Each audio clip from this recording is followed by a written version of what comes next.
Well, let's go ahead and get the class started officially. I'm not going to go over new material today. I'm not really ready to. I've got the material and I keep agonizing over how I want to present it and in what order and all of that. And so I'm glad I presented timers and counters last time.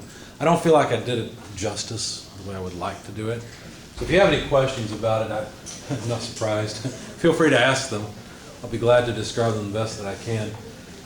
There's more to say about continuous signals. There's a lot more to say. Things like resolution and working with continuous signals and making decisions based on comparisons. I'm not going to cover that today. I'm going to try and cover it next class. I thought, though, it would be wise, since we're running out of semester very quickly, we're almost halfway through this one, I thought it might be wise to go ahead and talk about the first project. So I haven't got the first project nailed down completely, but I do have some idea of what I want you to do. So I'll show you my inspiration for this, if I can find it all, and we'll see what you think of it. I am open to whatever you would like to do, but I'm not going to be as free as I have been in the past. In the past, I've told students, look, whatever you see at Chuck E. Cheese, if you want to make a game, anything like that, I don't care. Skee-ball's fine. The Appleseed game, you guys probably don't know what that is, but I take my daughter to Chuck E. Cheese, so it's this game where there were these balls that were in a tree, and when a ball lit up, you knew it was about to fall, and when it fell, you had this little bucket you had to move back and forth with the joystick and try to catch the ball. And it was neat. I like electromechanical games like that, simple things. So I usually leave it wide open, but for the sake of trying to combine this class with the electrical version of the class, I've been talking with Dr. Lucas quite a bit about it, Tom Lucas, and we've come to the conclusion that actually it would even be good for the mechanical class to kind of cut out some of the mechanical stuff. We don't want you guys to focus on the mechanical build of the project, and unfortunately, as MEs, that's what you typically do. We're not trying to hone that skill in this class, okay? We just want to use a little bit of it. So what we decided to do is the first project will be a design build project that you have to program. So it's fairly open-ended, but you have to make it out of laser cut stuff. So basically flat stacks. It needs to be a game. The reason I want it to be a game is because a game requires interaction with a human, so it's somewhat unpredictable. The other thing is that a game at least makes the project a little more fun for you and keeps your interest hopefully a little bit longer until you realize how much work you have to do, right? And then you get all uninterested in it. But at least you're interested for a while. So it's going to be a game. I haven't decided exactly what it would look like, but here's some ideas. Do you guys remember these? The older pocket games, pocket baseball, pachinko, all these things. And usually it was just something where you had a little lever on the side and you shot the ball into the playfield and tried to get it to go through holes or whatever. That's one option. We could kind of go that way, but I don't want a little handheld thing. This would be like a wall-mounted thing. Okay? I guess that people really like this because there's a whole, let's see, pachinko. P-A-C-H-I-N-K-O.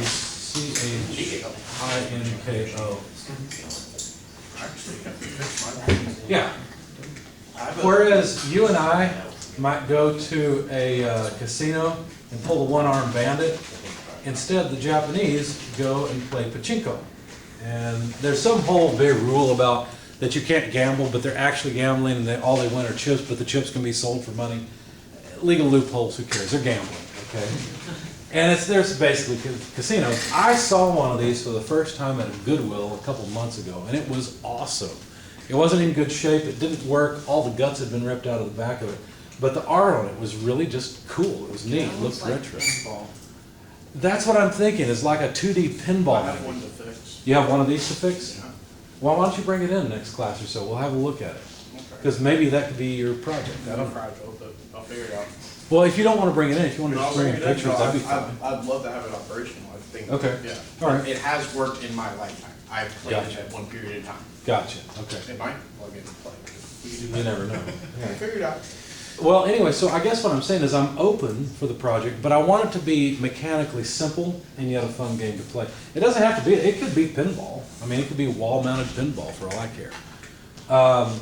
But we need to come up with something we're going to do, and we need to come up with it quickly because I'd like to get the project and an exam out of the way by about middle of the semester. Because the next thing to do will be to learn more about programming and more about algorithm development in programming, in particular ladder logic. so that you can program something more complicated, like the elevator simulator or the bottle line simulator. So that being said, what is your input? What do you think? What would you like to do for the project?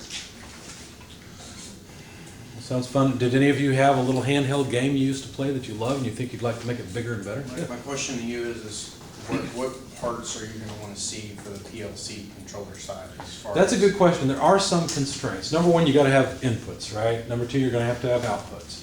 So the program will have to interact with the player, the 'Cause user. I know you wanted us to stay away from just putting on a whole bunch of mechanical design and then super simple, but I mean, but like Right. keeping a score, resetting a You should game. certainly keep the score. You should certainly be able to reset the game. That is true. There's one more requirement though that I always include, and that is an analog input or output of some kind.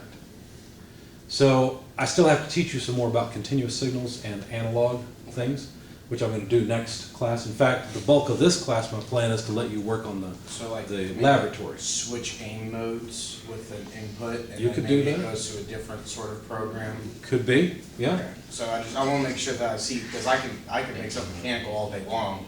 And I'm trying to keep you from doing that. Yeah, but, you know, just like what sides are you gonna wanna see on the PLC side? On the PLC side, I will certainly want you to use all the information I've given you so far with inputs and outputs. You'll probably have to have some memory in it. You'll have to have an analog signal. Usually an analog signal in is the easiest thing to do rather than an analog signal out, but either way is okay. Other than that, I want something where you have to use a timer and or counter.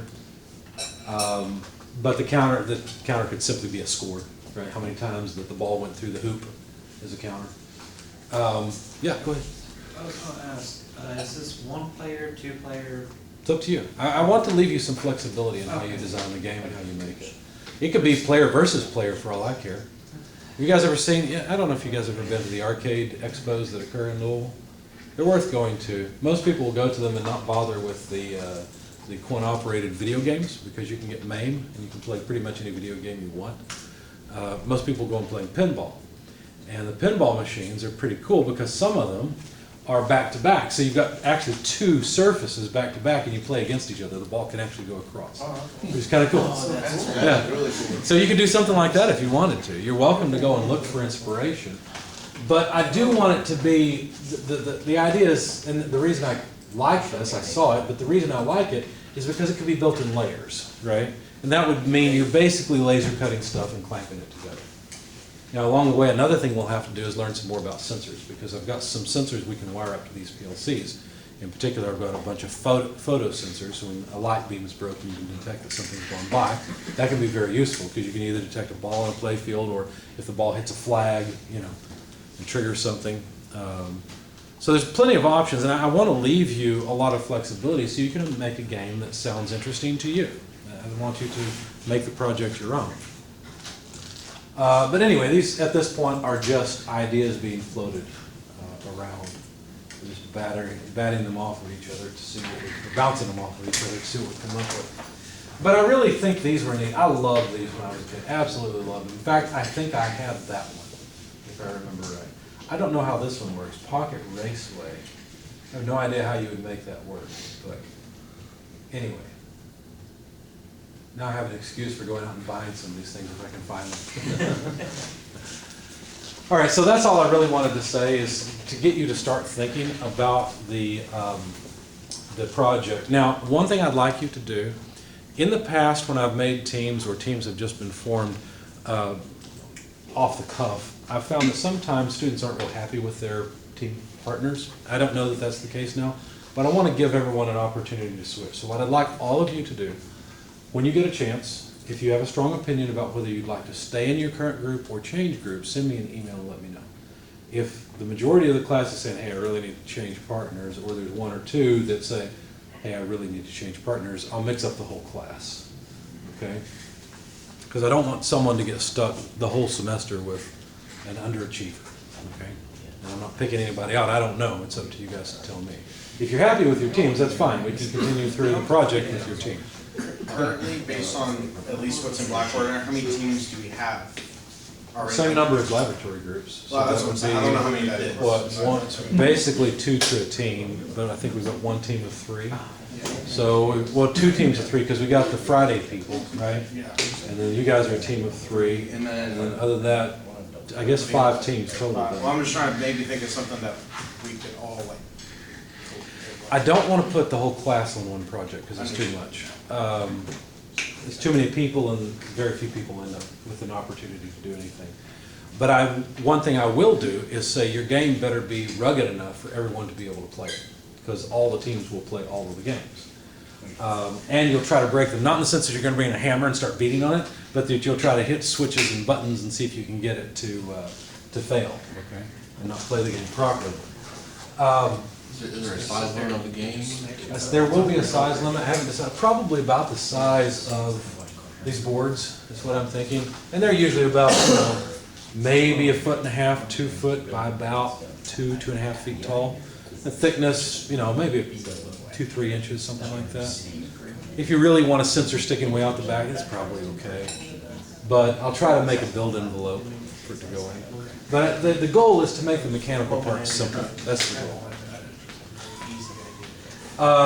There are some games from the past that the students have made, and I think I even posted those for you. I do want you guys to go and look at these videos. We'll play a couple of them right here. I'm going to shut off the camera in a moment because there's no need to see any more after this we quit, but I'm going to play a couple of these. This is a whole playlist.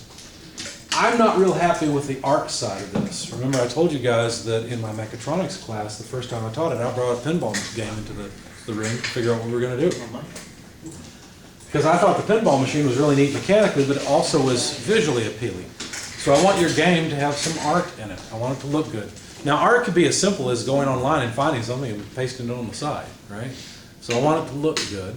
I want you to put some thought into the look of the game as well as its functionality.